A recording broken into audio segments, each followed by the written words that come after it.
You have never held political office before. You point to your life experience and your faith as the reason why you think you're capable of becoming Indiana's next governor. Why do you think that you can take your just life experience and suddenly start at the very top rung of the Indiana political ladder?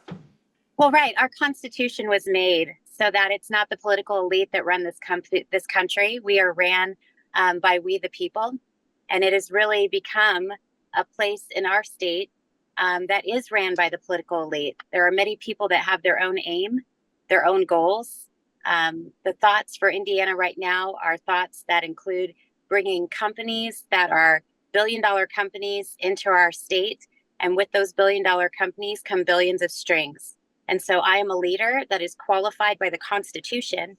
I'm a leader that's qualified by my experience in business. I'm a leader that's qualified as a mom of 5 kids, as a voter, as a military brat of 2 parents that have served in the military. But most importantly, I'm qualified because I've listened to Hoosiers. I've been on the ground for 2.5 years, and I've spent time listening to their voice.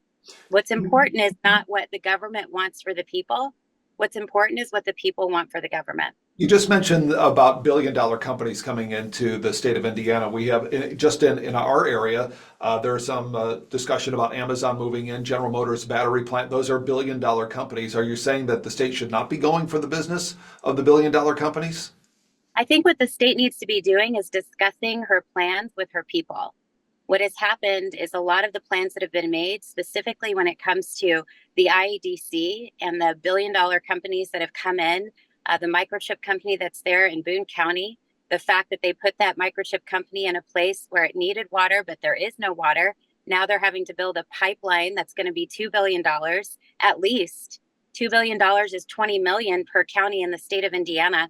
What Indiana needs to be doing is looking at what is already here, the buildings that have already been here, that have been deserted, that are vacant, and look to fill those buildings. We need to revive our communities and work with what we have and not expand and cost taxpayers more dollars that they don't have.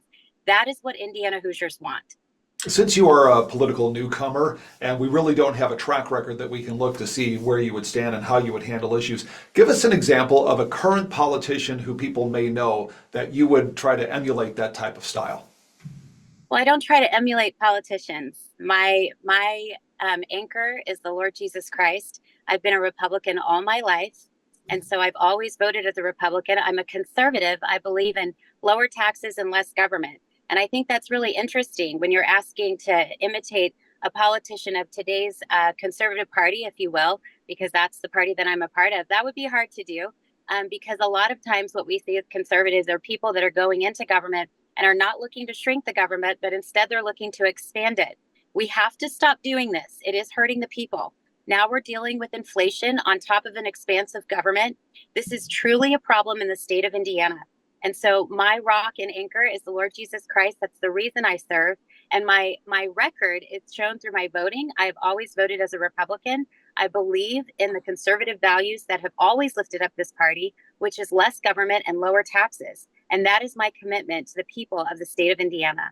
What would be your very top economic priority? You've mentioned your faith a few times, and that comes, of course, with your own set of social beliefs. And I'm not suggesting that's a wrong belief. I'm just suggesting that is your own set of social beliefs. Economically speaking, and of course, the economy drives everything in not only this state, but in all 50 states. What is your economic priority? How would you keep essentially the good times rolling? Well, I would say this. First, we have to find out if Hoosiers feel the good times are rolling. And then secondly, when it comes to our values are the things that are guiding our nation. And so even though I speak with an absolute boldness about my faith in Jesus Christ, people should understand that with companies often do come policy. And so when we look at the policies that are brought into our state, we look at the companies bringing in those policies. Do people want to be a part of big companies that are forcing vaccines on people? Do we want to be a part of a state that was willing to fire its National Guard because they were unwilling to take vaccines? These are the issues that are taking place on the ground. When it comes to the priorities of this state, I've emphasized education from day one. Our politicians in this state have absolutely failed. That is an F, failed in education with our Hoosier students. The fact that we're bringing in billion-dollar companies with these great jobs, For who is the question that Hoosiers need to be asking. For who? Because there is a 30% proficiency in our state for 3rd through 8th graders, over 100,000 3rd through 8th graders that cannot read and do their math. And so if that is our priority, the next generation, then why are we not looking at programs right now that are actually bearing fruit of that? Thanks for watching. Here's another story you may like, and subscribe to the WSBT 22 YouTube channel.